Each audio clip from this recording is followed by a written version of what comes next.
তার দুই চোখ কোটর গহরে ঢুকে গেছে, ঠোঁট ফেটে রক্ত পড়ছে।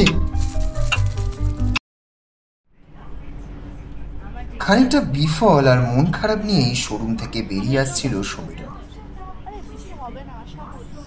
শহরের সব কিতাদুরস্ত ঝাঁচকচকের দোকান, শপিং মলে নামি দামি দেশি বিদেশি ব্র্যান্ডের ঘড়ির সম্ভার সাজিয়ে বসে আছে,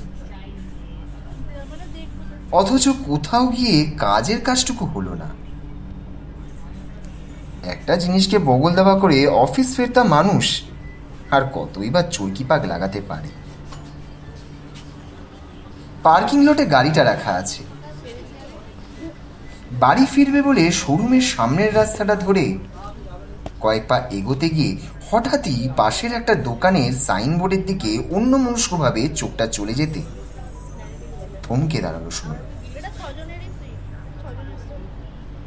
শোরুম ক্রস করেই একটা হার্ডওয়্যার শপ আর একটা মুদিখানার দোকান, আর তাদের ঠিক গা ঘেঁষে পুরনো আমলের একটা দোকান দেখা যাচ্ছে। তবে কত পুরনো তা বলা মুশকিল, কিন্তু সাইনবোর্ডের ধুলো ময়লা পড়া চেহারা দেখলে বেশ ভালোই আন্দাজ করা যায় এ বহু পুরনো দোকান। বোর্ডের গায়ে লেখা আবছা হয়ে আসা অক্ষরগুলো কাছ থেকে না দেখলে হয়তো পড়াও যেত না। Modern watch house. এখানে নামি দামি সব ব্র্যান্ডের ঘড়ি যত্ন সহকারে বিক্রয় ও মেরামত করা হয়।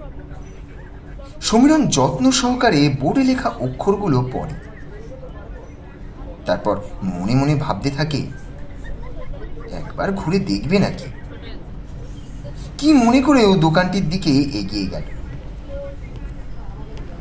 তবে দোকানটির ভেতরে ঢুকে ও দেখল এখানে না আছে খদ্দের আর না কোনো দোকানদার। রংচটা ঝুল পড়া স্যাঁতস্যাঁতে দেওয়াল, আদিকালের কাঠের ফ্রেমওয়ালা কাঁচের শোকেসে সাজিয়ে রাখা বেশ কিছু পুরনো আর কিছু নতুন ঘড়ি, একটা বাংলা ক্যালেন্ডার ঝুলছে দেওয়ালের হুক থেকে। পাশেই স্ট্যান্ডওয়ালা ছোট্ট একটা কাঠের শেলফে মালা পরানো গণেশের মূর্তি। দোকানের এই দৈন্যদশাগ্রস্ত চেহারা দেখলে গ্রাহকের কাজ তো পরের কথা, ভক্তিটুকুও বুঝি উবে যায়। বিরক্তির সাথে ফিরে যাবে কি যাবে না ভাবছিল সমীরণ। হঠাৎ দোকানের একটা নির্দিষ্ট জায়গায় এসে চোখের দৃষ্টিটা যেন নিবদ্ধ হয়ে গেল। একপাশের পেছনের শোকেসে পরপর সাজানো বেশ কিছু পুরনো ঘড়ির মাঝে কিছুটা কোণের দিকে যে দেওয়াল ঘড়িটা রাখা রয়েছে সেটি হুবহু একই রকম দেখতে। একটা ওয়াল ক্লক ব্যাগে করে নিয়ে যে সেও ঘুরছে। অবাক চোখে তাকিয়ে থাকে সমীরণ। সেই নকশা করা কাঠের ফ্রেম, ঝকঝকে বার্নিশ, রোমান হরফের 1-2 সংখ্যা, এমনকি ঘন্টা ও মিনিটে সোনালি রঙের কাঁটা দুটো ডিজাইন পর্যন্ত। কোথাও যেন এতটুকু পার্থক্য নেই এই ঘড়িটির সাথে ওর ঘড়ির। ঘড়িটি ওর থেকে হাত 5 দূরে রাখা আছে। কিছু বলবেন দাদা? কে? একটা গলার আওয়াজে চমকে ফিরে তাকালো সমীরণ। দোকানের একেবারে কোণে একটা ফালি মতো ঘর, সেখানে একটা টিমটিমে বাল্ব জ্বলছে। আওয়াজটা এলো সেদিক থেকে। সমীরণ দেখল খোঁচা খোঁচা দাড়িওয়ালা, গাল তোবড়ানো, দড়ি পাকানো চেহারার একজন আধবুড়ো লোক। তিনি ঘুমটি ঘরের দরজা দিয়ে শুরুত করে বেরিয়ে এসে সমীরণের দিকে তাকিয়ে দাঁড়িয়ে রয়েছে। হ্যাঁ, একটু কথা ছিল। ওহো আচ্ছা, ভেতরে আসুন। স্যাঁতস্যাঁতে ড্যাম্প ধরা গন্ধ এদিক সেদিক। গণেশের গলায় জড়ানো রজনীগন্ধার নিজস্ব সুবাস কিছু থাকলেও তা প্রায় ক্ষীণ হয়ে এসেছে। মাথার উপর কোন যুগের একটা লোহার সিলিং পাখা ঘর ঘর শব্দে অদ্ভুত গতিতে ঘুরে চলেছে। তবে তা দেখে সমীরণ বুঝল পাখাটি যেন এই বুঝি ভেঙে পড়বে ওর মাথায়। সমীরণ পাখাটি থেকে কিছুটা তফাতে সরে দাঁড়াল। সেখানে দাঁড়িয়ে ওর আরো একবার চোখ পড়ে গেল খুব কাছে শোকেসের এক নির্দিষ্ট কোণে। ওয়েস্ট অ্যান্ড ওয়াচ কর্পোরেশন, হারিয়ে যাওয়া সেই বিখ্যাত জার্মান কোম্পানির নামটুকু দূরত্বের কারণে বোঝা না গেলেও টাইলের গায়ে লেখা খুদে খুদে হরফের ইটালিক স্টাইলের অনবদ্য সাজুজ্য সমীরণের মনে আর কোনো সন্দেহের অবকাশ রাখল না। এই ঘড়িটারই আরেক পিস মডেল ও বগল দাবায় চেপে দাঁড়িয়ে রয়েছে। হঠাৎ দোকানদার একটা টুল এগিয়ে দিয়ে বলল, বসুন। হ্যাঁ, বলুন এবার। না মানে একটা পুরানো দেওয়াল ঘড়ি, মানে গ্র্যান্ডফাদার ক্লক, অনেক দিন ধরে অকেজো হয়ে পড়ে আছে, তাই নিয়ে এলাম। এই একটু যদি কই দেখি। ব্যাগ থেকে জিনিসটা বের করে প্যাকিং কাগজটা খোলা মাত্রই সমীরণ দেখল দোকানদারের খুঁতখুঁতে চোখ দুটো আশ্চর্য রকম গোল গোল হয়ে উঠল। তিনি গম্ভীর কণ্ঠে সমীরণকে জিজ্ঞেস করলেন, এ জিনিস পেলেন কোথায় বলুন তো? এ তো বড় অ্যান্টিক জিনিস। এই তো আমার কাছেও আছে এক পিস। এই যে এই যে এই এই দেখুন, আজ অবধি একেবারে সচল অবস্থায়।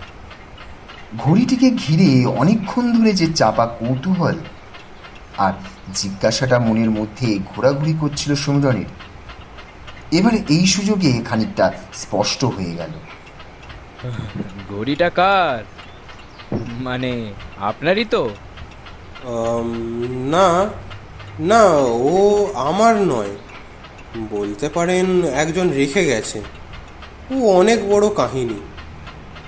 এ নিয়ে আর কোনো কথা বাড়ালো না লোকটি।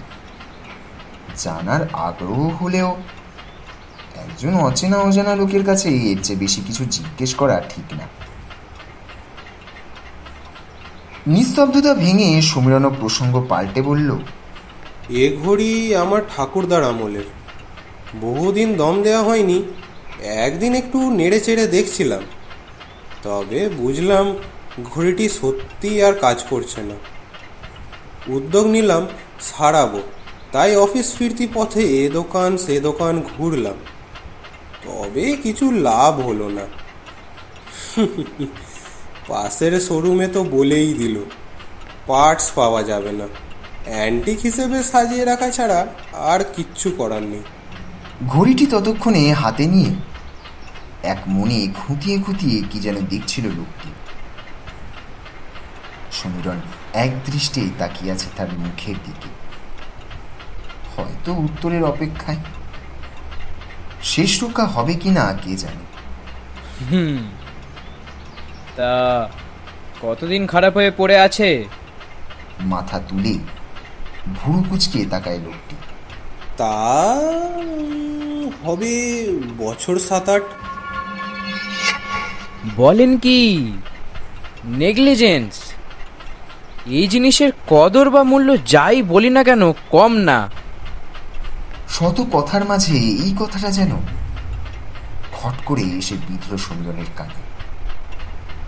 বাকি কথাগুলো শুনতে ওর যতই খারাপ লাগুক, তবে এই নেগলিজেন্স শব্দটাকে এই মুহূর্তে সে কি করেই বা অস্বীকার করবে।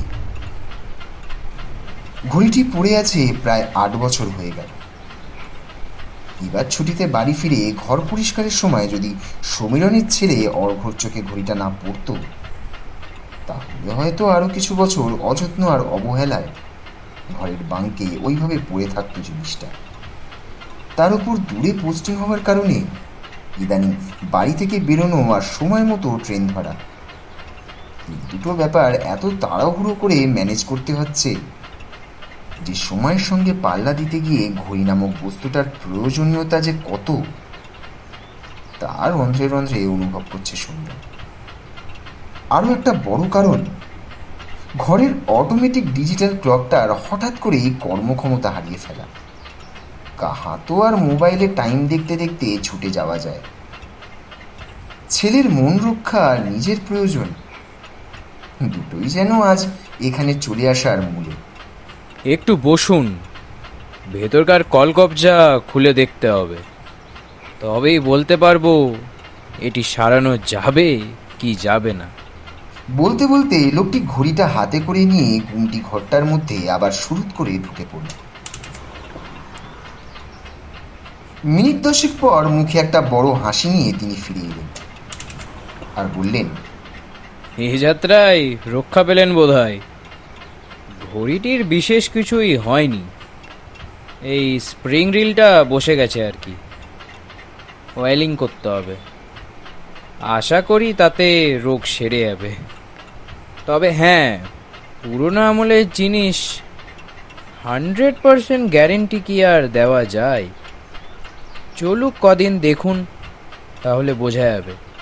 আর হ্যাঁ, এই ভুল আর করবেন না, দম দেবেন মনে করে। আর কিছুদিন দেরি করলে এই ঘড়ি হয়তো সত্যি মিউজিয়ামে পাঠাতে হতো। অনেক ধন্যবাদ দাদা আপনাকে। একটু হেসে উঠে বলল সমীরণ। পাশের ওই শোরুমে কি যেন বলেছিল আপনাকে? পার্টস পাওয়া যাবে না। তাহলেই বুঝুন। কথাটা বলার পর কিরকম যেন অন্যমনস্ক হয়ে যায় লোকটি। মুখে সেই হাসিটুকু আবঝা হয়ে আসে ওনার। দোকানের চার দেওয়ালের দিকে তাকিয়ে উদাস ভঙ্গিতে তিনি বলেন, কি আর বলবো দাদা, বাপের কিছু সম্পত্তি ছিল।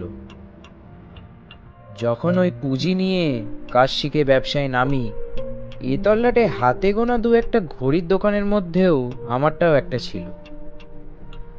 অ্যাংলো সুইস ঘড়ি এই অঞ্চলে আমি প্রথম দোকানে রাখতে শুরু করি। বেশ ভালোই চলছিল ব্যবসা। কালে কালে একটু একটু করে সবকিছু কিরকম বদলে যেতে শুরু করল। বাহারি সব দোকানপাট, ঝা চকচকে শপিং মল, বিরাট বিরাট ফ্ল্যাট বাড়ি, বড় বড় লোকের বড় বড় চাহিদা। কম্পিটিশনের চক্করে পড়ে আর পুঁজি লাগাতে পারলাম না। একদিন দেখি আমার দোকানের নাকের গড়ায় এই শোরুমখানা কবে যেন গজিয়ে উঠেছে, আর আমি পড়ে রইলাম কবজির মধ্যে। কপাল কপাল ছাড়া কি আর বলবো বলুন। এখন লোকে গিয়ে ভিড় করবে বাহারি সব ফ্যাশনের দোকানে। অ্যাংলো সুইস ঘড়ির সে কাহিনী শুনলে ভাববে গল্প আওড়াচ্ছি। সমীরণ বুঝল ছায়া যেমন আলোর পাশে ঘোরাঘুরি করে, কথা বলতে বলতে সেই রকমই একটা আলোর আভা এবার যেন ছলকে উঠল তার চোখে মুখে। হ্যাঁ, তবে সবাই নয়। বাঁধা ধরা কিছু খদ্দের এ দোকানের পুরনো কাস্টমার। তারা জানে এই কামাখ্যা সাঁতরার হাত যশ এখনো কথা বলে।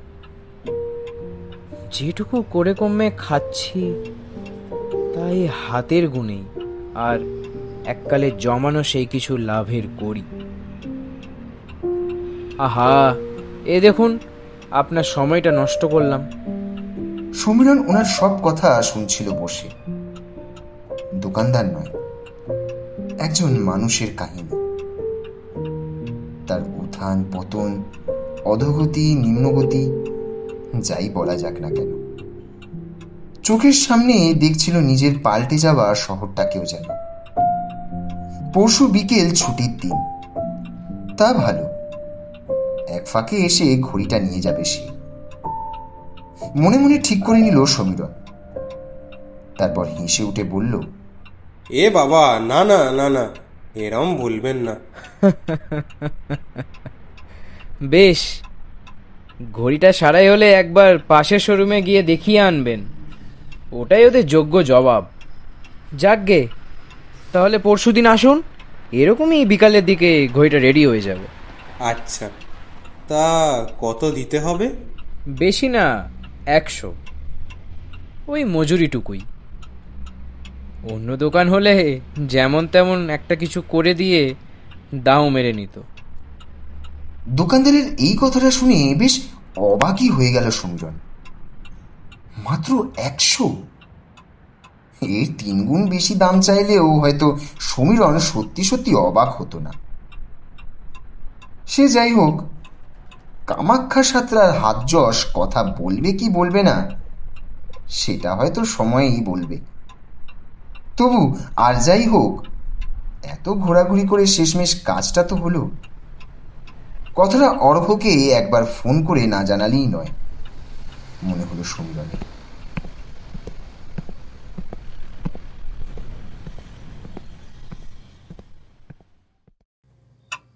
রাত বেশ গভীর, সারা পাড়া নিস্তব্ধ হয়ে গেছে। স্ট্রিট লাইটটাও আজ বৃষ্টির দরুন আর জ্বলছে না। ফুরফুরে হাওয়া আসছিল সমীরণের দোতলার ঘরের খোলা জানলা দিয়ে। তবু যেন ঘুম আসছিল না। সন্ধ্যের পর বন্ধু বিনয় এসেছিল বাড়িতে। গল্পে আড্ডায় হুইস্কির মাত্রাটা হয়তো খানিকটা বেশি হয়ে গেছে। তারই হ্যাংওভার নয় তো? দূর, তা কি করে হয়? মদের গ্লাসে অভ্যস্ত একাকিত্বের জীবন তার কাছে তো আর নতুন কিছু নয়। তাছাড়া বিনয় চলে গেছে সে বহুক্ষণ হয়ে গেল। 1 গ্লাস জল খেয়ে আবার বিছানায় এলো সমীরণ। পাশের মাথার বালিশটা একইভাবে পরিপাটি করে রাখা আছে। সুলতা নেই, 8 বছর হয়ে গেছে। শুধু রাখা আছে তার একরাশ স্মৃতি আর ওর এই খালি বালিশটা। নিচের একতলায় বাবা মায়ের ঘরখানা, সেও আজ শূন্য। একমাত্র ছেলে অর্ঘ্য কানপুরে ইঞ্জিনিয়ারিং পড়ছে। এ বাড়িতে সমীরণ এখন একা, ভীষণভাবে একা।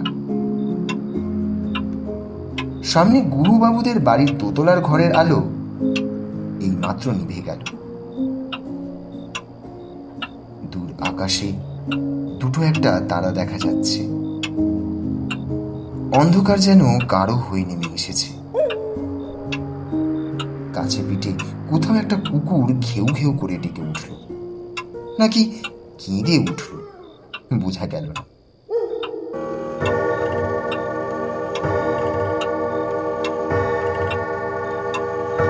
অন্ধকারকে চূর্ণ বিচূর্ণ করে যেন হঠাৎ চমকে দিল সমীরণকে আওয়াজটা।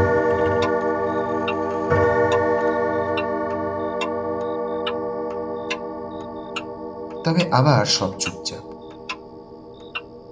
শুধু দেওয়ালে টাঙানো গ্র্যান্ডফাদার ক্লকের পেন্ডুলামের একটানা টিকটিক শব্দ ক্রমশই যেন নিঝুমতাকে টেনে নিয়ে যাচ্ছে গভীর থেকে আরো গভীরে। কামাখ্যা সাঁতরার হাতে বার্নিশ করার পর যেন আরো ঝকঝকে হয়ে উঠেছে ঘড়িটা। জলজল করছে তার মেহগনি কাঠের ফ্রেম। সময়ের কাঁটার সোনালি আভা, পেন্ডুলামের রূপলি ঝলক। সমীরণের কেন জানি না মনে হলো বহু বছর পর নিস্তব্ধ রাত্রে ফিরে আসা এই অনভ্যস্ত টিকটিক শব্দের অস্তিত্ব, এটাই কি তাহলে দিচ্ছে না ওর 2 চোখের পাতা এক করতে? আস্তে আস্তে হয়তো সময় আবার নিজের করে নেবে সবকিছু, যেমনভাবে ঘড়িটাকে নিজের করে নিয়েছিল সুলতা। সুলতার চিন্তা মাথায় আসতেই অনেক বছর আগেকার একটা স্মৃতি যেন ঝলক দিয়ে উঠল ঘড়ির ডায়ালের কাছে। বাবা তখন সদ্য মারা গেছেন। এই ঘড়িটা তখনও পর্যন্ত বাবার ঘরেই রাখা থাকত। একদিন টুলে উঠে অভ্যাস মতো ঘড়িটা ঝাড়পোছ করতে গিয়ে হঠাৎই চমকে ওঠে সুলতা। সে ভীষণ ভয়ে চেঁচিয়ে উঠে বলে, এই দেখো, কি গো, দেখো। সমীরণ কাছেই ছিল। ব্যস্ত পায়ে সে এগিয়ে যায় ওর কাছে। কি হয়েছে? আরে চেঁচাচ্ছ কেন? সুলতার চোখ ঘড়ির ডায়ালের কাছে নিবদ্ধ। বাবা, বাবার মুখটা ভেসে উঠল ঘড়ির কাছে। আমার দিকে তাকিয়েছিলেন তিনি, যেন কিছু বলতে চাইছিলেন। কথা বলতে গিয়ে থমকে গিয়েছিল সুলতা। নিঃশ্বাস ফেলছিল জোরে জোরে। ওর এমন অবস্থা দেখে সুলতার 2 হাত শক্ত করে জড়িয়ে ধরে সমীরণ। কি বলছো এসব? আমি ঠিক বলছি, অবিকল বাবার মুখ। সুলতার 2 চোখ বেয়ে জল গড়িয়ে পড়ছিল। সেদিন ওকে অভয় দিয়েছিল সমীরণ। ওরম মনে হওয়াটাই স্বাভাবিক। এই ঘটনার কিছু মাস পর সুলতাও হঠাৎ একদিন চলে গেল। বিদায় নিল ওই বাড়ি ছেড়ে, এই সংসার ছেড়ে, সবকিছু মায়া ত্যাগ করে। একা করে দিয়ে গেল সমীরণকে। তার কিছুদিন পর ছেলে বাড়ি ফিরে নিচের ঘরের স্টোর রুমের বাঙ্কে কি একটা খুঁজতে গিয়ে হঠাৎই আবিষ্কার করে এই জিনিসটা। বাবা, এটা দাদামশাই সেই ঘড়িটা না? এ বাবা, এ তো পড়ে থেকে থেকে নষ্ট হয়ে যাচ্ছে। সমীরণ নিজেও ভুলে গিয়েছিল ঘড়িটার কথা। মা বাবার অবর্তমানে সুলতা রোজ মনে করে দম দিত ঘড়িটাতে, ঝাড়পোছও করে দিত। ওর চলে যাবার পর আর সেভাবে যত্ন নেওয়া হয়ে ওঠেনি জিনিসটার প্রতি। একদিন অজান্তে ঘড়িটি সেই যে শক্তিহীন হয়ে পড়ে, তারপর আর কিছু করা যায়নি, কিংবা মেকানিক ডেকে সারাবার চেষ্টাও করা হয়নি। কাজের লোক রামুকে দিয়ে নিজেই একরকম স্টোর রুমের বাঙ্কে ঘড়িটা তুলবার ব্যবস্থা করেছিল সমীরণ। এতদিনে সত্যি সত্যি ভুলে গিয়েছিলাম রে। আসলে সবই তো জানিস, তোর মা মারা যাবার পর এতটাই মানসিক বিপর্যয়ের মধ্যে দিয়ে যেতে হয়েছিল যে এসবের প্রতি যত্ন বা খেয়াল রাখার মতো মানসিকতাটুকুও তখন আর ছিল না। ছেলেকে বলছিল সমীরণ। অর্ঘ্য একটু চুপ করে থেকে বলল, আমি তো বেশ কয়েকবার দম দিয়ে দেখলাম, চললো না। তুমি বরং একটা কাজ করবে বাবা, ঘড়িটা ইমিডিয়েট ভালো কোনো দোকানে সারাই করতে দিলে কেমন হয়? আজ বৃহস্পতিবার, বাজার বন্ধ। ছুটি থাকলে আমি কাল নিজেই। না না, তোকে যেতে হবে না, আমি দেখছি কি করা যায়। হ্যাঁ, তাই করো। কতদিনের ঘুড়ি, দাদামশাইয়ের স্মৃতি জড়ানো, মা ঠাকুমার হাতের যত্ন, সবটা এরমভাবে শেষ করতে দেওয়া তো যায় না। জিনিসটা চোখে পড়তে আজ অবাক হয়ে গিয়েছিল বিনয়। I see. Long years ago, এই ঘড়িটা যেন এ বাড়িতেই দেখেছি, মেসমশাইয়ের ঘরের দেওয়ালে, তাই না? হুইস্কির গ্লাসটা টেবিলের একপাশে রেখে ভালো করে তাকিয়ে দেখছিল বিনয় ঘড়িটার দিকে। West and watch corporation. Recently একটা বিদেশি জার্নালে আর্টিকেল দেখেছিলাম, ফর্টের মিডিলেই ওয়ার্ল্ড ফেমাস এক কোম্পানি উঠে যায়। সেকেন্ড ওয়ার্ল্ড ওয়ারে জার্মানি ডিফিটেড হলো, ফিনান্সিয়ালি বিরাট একটা সেটব্যাক। ওয়াচ কোম্পানির মনোপলি ব্যবসা সেই সময় ফেল করলো, পরে আর প্রোডাকশন হয়নি যতদূর জানা যায় আর কি। Very precious things. নতুন করে দেখছি যেন ঘড়িটা। এতদিন জিনিসটা কোথায় রেখেছিলি ভাই?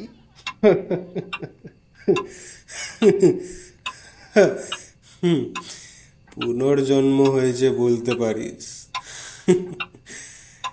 গোল গোল চোখ করে কামাখ্যা সাতরা বলে উঠেছিল, এ জিনিস পেলেন কোথায় বলুন তো?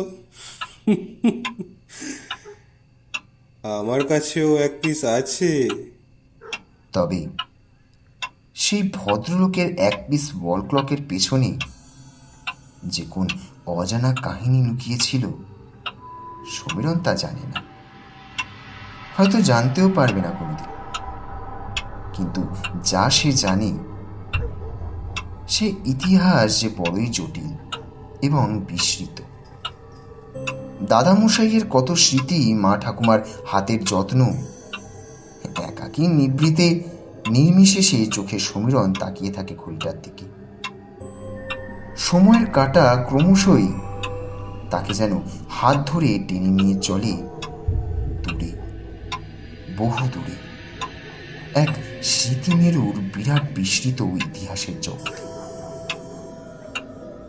ঘটনাগুলো পরবর্তীকালে বাবার মুখে শুনেছিল সমীরণ।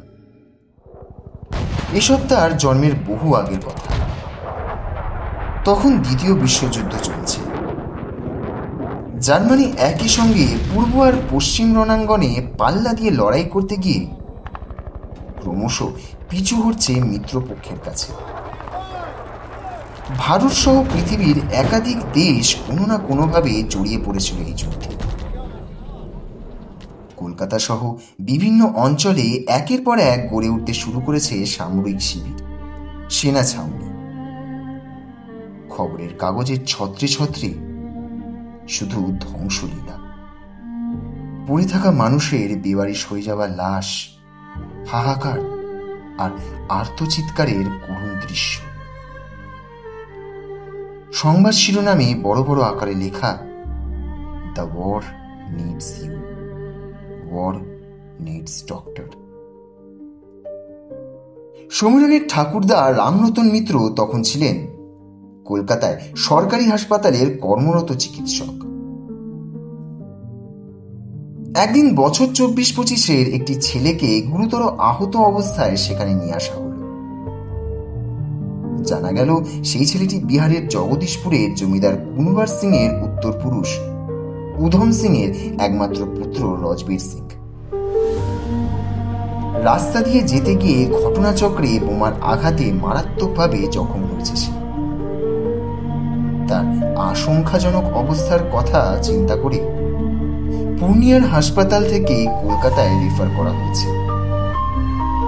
ছেলেটির চিকিৎসার ভার পড়ল ঠাকুরদার ওপর। অচৈতন্য রজবীরের বাঁচার আশা প্রায় ছিল না বললেই চলে। তার অসহায় বাবা এসে হাতে পায়ে ধরল ছেলের প্রাণ ভিক্ষার জন্য। উধম সিং এর পূর্বপুরুষ কুনওয়ার সিং এককালে সিপাহী মিউনিটি যোগদান করে। তবে তিনি ইংরেজ সেনাবাহিনীকে পরাস্ত করা সত্ত্বেও মারাত্মকভাবে আহত হয়ে শেষকালে মৃত্যুবরণ করেন। তারপর থেকেই জগদীশপুরের সে রাজপুত পরিবারের জমিদারি প্রভাব অবলুপ্তির পথে চলে যেতে থাকে। উধম সিং এর শরীরে বনিদি রক্তটুকু থাকলেও জগদীশপুরের কুনওয়ার সিং এর সে প্রাসাদ তখন ব্রিটিশ আধিকৃত সম্পত্তি ছাড়া আর কিছু নয়। আর উধম সিং নিজে তার পূর্বপুরুষের জন্মভূমি শাহাবাদ, বর্তমানে ভোজপুর জেলার অন্তর্ভুক্ত গ্রামের এক নিতান্ত ছাপোষা সাধারণ মানুষের মতো দিন যাপন করছে। যাই হোক, টানা 20-25 দিনের অক্লান্ত প্রচেষ্টায় শেষমেশ রজবীরকে বাঁচিয়ে তুলতে সক্ষম হলেন ঠাকুরদা রামরতন। মৃত্যুপথযাত্রী ছেলেকে ফিরে পেয়ে ঠাকুরদার কৃতিত্বে মুগ্ধ হয়ে উধম সিং নিজের পছন্দের কয়েকটি জিনিস তার হাতে উপহার হিসাবে তুলে দিয়ে বলেছিলেন, এগুলো আমার পরিবারের এখনকার সম্পদ। যেটুকু বেঁচে আছে ওই আর কি। তার মধ্যে থেকে সেরাটা তোমাকে দিলাম ডাক্তার। তুমি আমার ছেলের প্রাণ ফিরিয়ে দিয়েছো। এর থেকে বড় উপহার আমার কাছে কি বা হতে পারে? ঠাকুরদাকে দেওয়া সেই উপহারগুলির মধ্যে ছিল মধ্য এশিয়ার মার্বেলে তৈরি গ্রিক দেবতা জিউসের একটা 3.5 ইঞ্চির মূর্তি, একটা ইটালিয়ান সুরাপত্র, এলিজাবেথীয় যুগের অপূর্ব সুন্দর কারুকার্য মণ্ডিত শ্বেত পাথরের ফুলদানি, বিদেশ থেকে আনা কিছু চোখ ধাঁধানো আর্টিফিশিয়াল ফুলের তোড়া, আর তার সঙ্গে আজকের এই ওয়াল ক্লকটা। সেই ঘটনার পর উধম সিং এর সঙ্গে ঠাকুরদার একটা অন্যরকম সম্পর্ক হয়ে উঠেছিল। উভয়ের মধ্যে বেশ কয়েকবার পত্র বিনিময়ও হয়েছিল। তারপর হঠাৎই একদিন উধম সিং মারা যান। ফলত যোগাযোগের রাস্তাটাও বন্ধ হয়ে যায়। ঠাকুরদাকে দেওয়া উধম সিং এর উপহারগুলোর মধ্যে কিছু কিছু জিনিস দেখার সৌভাগ্য সমীরণের যে হয়নি তা নয়, তার তখন খুবই অল্প বয়স। বাবার ছিল ট্রান্সফারের জব। তিনি জীবনের শেষ বয়সে এসে এই ব্যারাকপুরে বাড়ি করে সেটেল হন। ঠাকুরদারও ছিল বদলির চাকরি।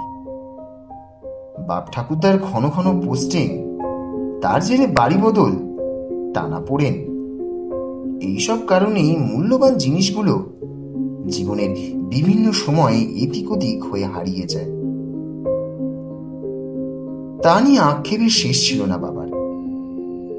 সেই সব চিঠিপত্রগুলো কখন কিভাবে যে চোখের আড়াল হয়ে যায় তা জানারও আজ আর কোনো উপায় নেই। শুধুমাত্র স্মৃতিচিহ্ন হিসাবে রয়ে গেছে সেদিনের সেই দেয়াল ঘড়িখানা। কত দিন, কত কাল, কত অজানা ইতিহাসের সাক্ষী হয়ে। ঠাকুরদাকে দেখার সৌভাগ্য সমীরণের হয়নি। সমীরণ শুনেছে বহু বছর আগে বাড়িতে তার একটা ছবি ছিল, সেকালের হাতে আঁকা তৈলচিত্র, ব্যাস এই পর্যন্ত। দেওয়াল ঘড়ির কাছে বাবার মুখচ্ছবি সত্যি ভেসে উঠেছিল কিনা তাও সে সচক্ষে দেখেনি। শুধু জানে ঘড়িটা অনেকের মায়ার সঙ্গে জড়িয়ে রয়েছে। ভাবতে ভাবতে কখন যেন চোখের পাতা বন্ধ হয়ে আসে সমীরণের।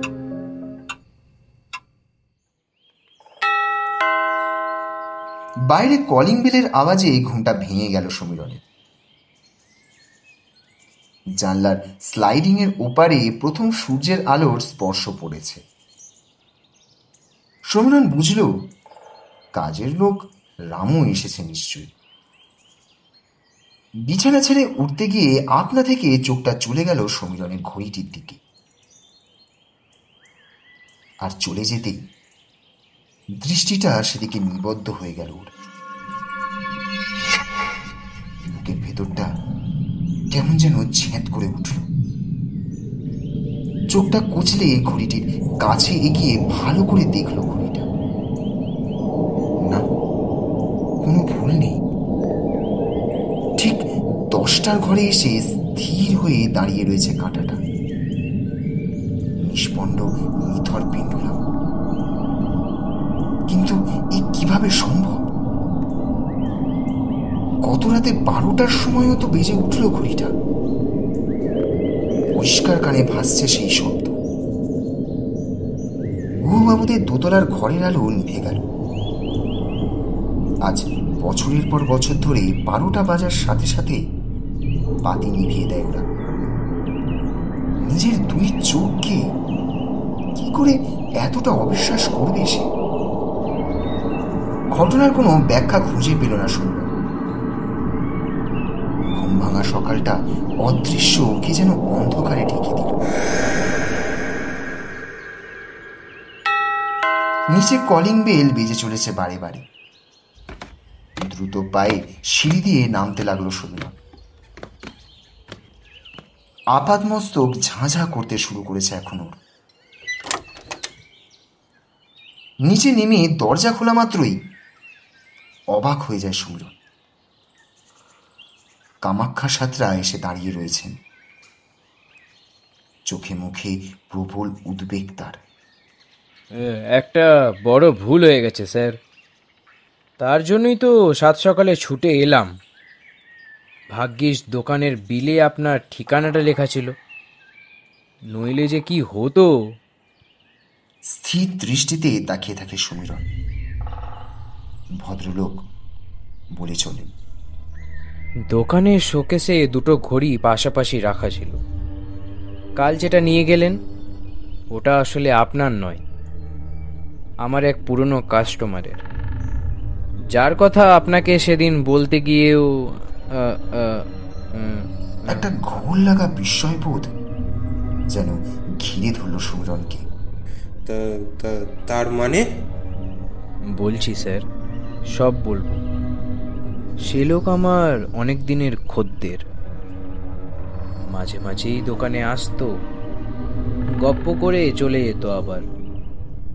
তার একটাই ছেলে, সে ছেলে এমনই গুণধর যে মদ, জুয়া, মেয়ে ছেলের নেশা কোনো কিছুই তার জীবনে বাকি ছিল না।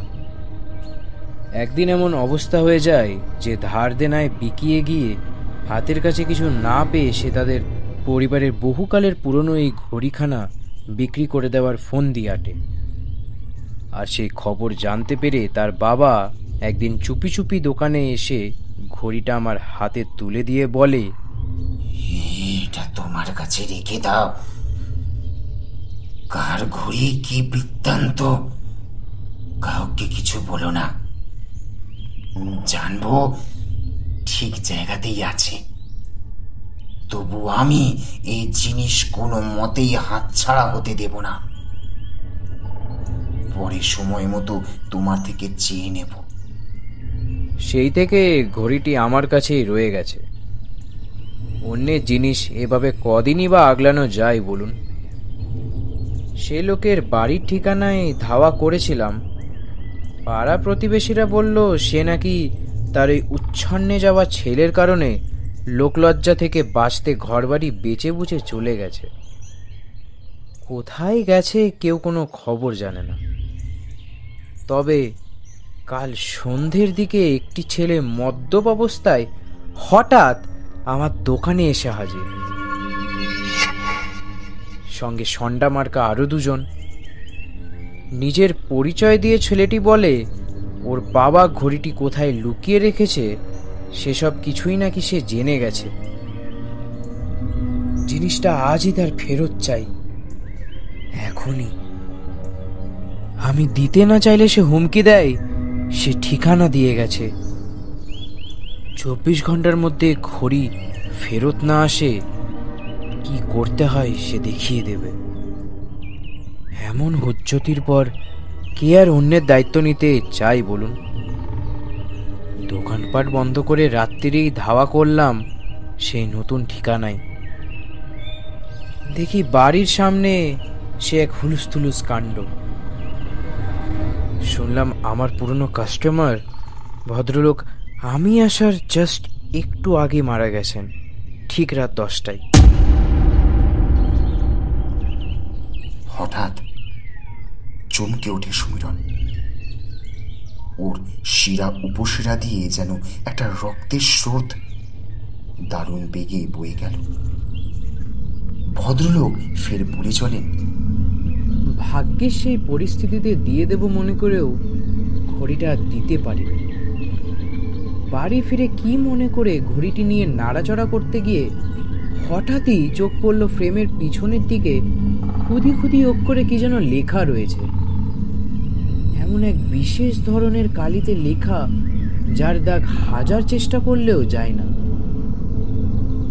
তার ঠিক নিচেই বাঁকা হরফে খোদাই করা রয়েছে কোম্পানির একবারে জেনুইন একটা ছাপ, মেড ইন জার্মানি। সেই অক্ষরও এতই খুদে যে টর্চ না মারলে ওই ছাপ রাতের আলোতে বোঝা যেত না। আর যেই না বুঝলাম আমার টনক গেল নড়ে। যেমন লেখা কিংবা ছাপ এসব তো আগের ঘড়িটাতে ছিল না, কিছুই ছিল না। তবে কি অদল বদল হয়ে গিয়েছে? নির্ঘাত তাই। আর শুধু অদল বদলই হয়নি, কয়েক পুরুষ ধরে যারা পারিবারিক ঐতিহ্য মনে করে এ ঘড়ি আগলে এসেছিল, এই আমি কামাখ্যা সাত্রার মতো লোক চোখে ঠুলি এঁটে সময়ের নারী ক্ষত্র দেখতে দেখতে যে কিনা বুড়ো হয়ে গেল, কেউ ঘুণক্ষরেও টের পেল না ছাপ খোদাই বিহীন এই ঘড়ি আসলে একটি নকল প্রোডাক্ট ছাড়া আর কিছুই না। আপনার এই জাত ঘড়িখানা না দেখলে মস্ত বড় ভুলটা কোনো কালে ভাঙতো কিনা সন্দেহ। তবু একটা মিথ্যে জিনিস এতকাল কি করে সময় মেপে চলল, কি করে? এ আমার জ্ঞান বুদ্ধির বাইরে। বছর নয়, যুগ নয়, বংশ পরম্পরায় ভূতনাথ কুণ্ডু মানে আমার সেই পরিচিত ভদ্রলোকের কথা অনুযায়ী জ্ঞান ও বুদ্ধি বিভ্রম, জ্ঞান ও বুদ্ধি। কামাখ্যা সাঁতরা নিজের মনে শব্দগুলো কয়েকবার বিড়বিড় করে বলে ওঠে। সমীরণ স্থির দৃষ্টিতে তাকায় লোকটার দিকে। এই নিন স্যার, এই নিন আপনার সম্পত্তি। আশা করি আর কোনো অসুবিধা হবে না। এর আয়ু এখনো অনেক কাল, ও আমি বুঝে গিয়েছি। শুধু কতক্ষণে সঠিক লোকের হাতে তুলে দেব এই চিন্তাতেই ছিলাম। কাল সারা রাত বলতে গেলে জেগেই কাটিছি। এবার আমি নিশ্চিন্ত। জাত সাপ, জাত ঘড়ি। বলতে বলতে থেমে গেলেন ভদ্রলোক। এমনভাবে ঘড়িটা সমীরণের হাতে তিনি তুলে দিলেন যেন মনে হলো সত্যি বুঝি তিনি কি একটা অজানা উদ্বেগ থেকে মুক্তি পেয়েছেন সেই বার্নিশ করা গোলাকৃতি বাদামি বর্ণের ফ্রেমের পেছনে। ঘড়িটা সমীরণের হাতে তুলে দিয়েই তিনি বেরিয়ে গেলেন বাড়ি থেকে।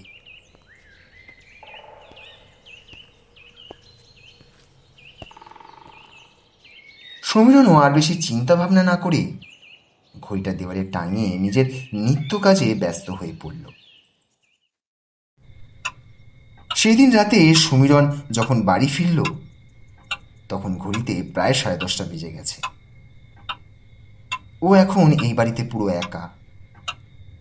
ফলে ওর ঘরে অগোছালো বই, পুরনো চায়ের কাপ, টেবিলের উপর ছড়িয়ে থাকা কাগজপত্র, সব মিলিয়েই একরকম নির্লিপ্ত জীবনযাত্রা ছবি আঁকা থাকে। টেবিলের উপর থেকে কাগজগুলো সরিয়ে ধীরে ধীরে দেওয়াল থেকে ঘড়িটাকে খুলে টেবিলে রাখলো সমীরণ। তবে এক মুহূর্তের জন্য ওর মনে হলো ঘড়ির কাঁচের ভেতর দিয়ে যেন কারো দুজোড়া চোখ ওর দিকে তাকিয়ে আছে। কিন্তু ওর চোখের পলক ফেলতেই ও দেখল না, সেখানে তো কিছুই নেই, শুধু ঘড়ির টিকটিক শব্দ হচ্ছে। ঘড়ির কাঁটা তখন এগোচ্ছে ঠিকঠাক। রাত 10:45 দেখাচ্ছে। সমীরণ একটা সিগারেট ধরিয়ে ইজি চেয়ারে হেলান দিয়ে একটা পুরনো বই পড়তে শুরু করল। বাইরে মৃদু বাতাস বইছে, মাঝে মাঝে জানলার কাঁচগুলো কেঁপে উঠছে। তবে বই পড়তে পড়তে কখন যে ওর চোখ লেগে যায় সেটা সমীরণ বুঝল না। রাত ঠিক 12:30। হঠাৎ একটা শব্দে চমকে ওঠে সমীরণ। ও বুঝে ঘরের বাইরে থেকে একটা খুব মৃদু শব্দ আসছে। তবে শব্দটা যে কিসের তা বোঝার জন্য ঘড়ির টিকটিক শব্দটাও হঠাৎ বেড়ে গিয়ে অস্বাভাবিক জোরে শোনাচ্ছে এখন। এই শব্দটা রীতিমতো কানে লাগতে শুরু করেছে এখন। ওর মনে হচ্ছে যেন ঘড়ির শব্দটা ঘরের ভেতর নয়, বরং ওর নিজের মাথার ভেতর থেকে আসছে। সমীরণ এইবার উঠে দাঁড়িয়ে ঘড়িটার সামনে গিয়ে দাঁড়ালো। ওর মনে কামাখ্যা সাঁতরার অমন ব্যবহারের মানেটা আসল কি সেটা এখনো ঘুরপাক খাচ্ছে। ঠিক এমন সময় এক অলৌকিক মুহূর্তের সম্মুখীন হলো সমীরণ। ও দেখলো ঘড়ির কাঁটাগুলো হঠাৎ উল্টো দিকে ঘুরতে শুরু করেছে। এখন মিনিটের কাঁটা দৌড়ে চলেছে পিছনের দিকে, ঘন্টার কাঁটাও ধীরে ধীরে উল্টো দিকে ঘুরছে।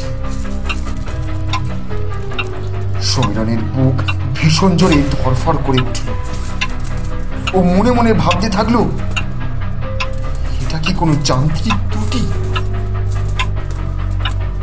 নিজেকে বোঝাতে চাইল ভীষণ ভাবে, তবে এইবার ও সারা শরীর ওকে এক লোমহর্ষক মুহূর্তের জন্য সাবধান করতে শুরু করেছে।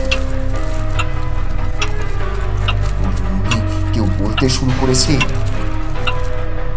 পিছনে যন্ত্র নয়,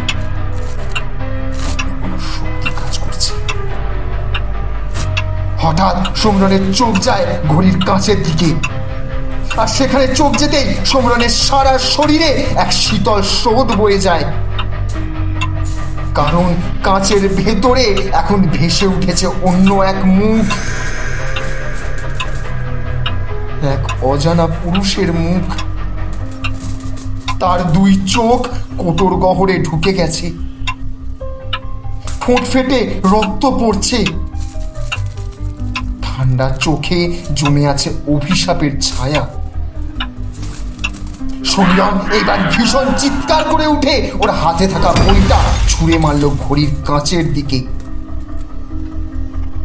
সঙ্গে সঙ্গে একটা বিচ্ছিরি শব্দ করে ঘড়ির কাঁচ চূর্ণ বিচূর্ণ হয়ে ছড়িয়ে পড়ল সারাটা ঘরে। আর মুহূর্তের মধ্যেই একটা শীতল বাতাস ছুটে এলো ঘড়িটির ভেতর থেকে। সমীরণ বুঝল, ঘরের জানলা বন্ধ থাকলেও এক শীতল বাতাস বইছে যেন এখন। কারো অদৃশ্য নিঃশ্বাস ঘরের ভেতরে ঘুরে বেড়াচ্ছে। সমীরণ ভীষণ আতঙ্কে ঘরের এক কোণে গিয়ে দাঁড়িয়ে আছে। সারাটা ঘর গম গম করছে একটা অজানা কণ্ঠস্বরে।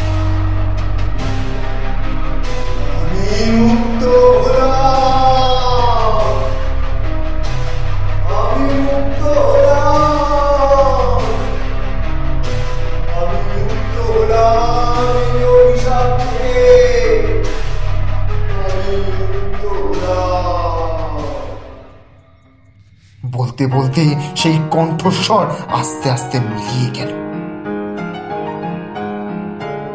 সমীরণ তখনও একই জায়গায় দাঁড়িয়ে, তবে ও কিছু বুঝে উঠতে পারল না। ভীষণ ভয় এবং ক্লান্তি জড়ানো চোখে ঘড়িটার দিকে মাথা তুলে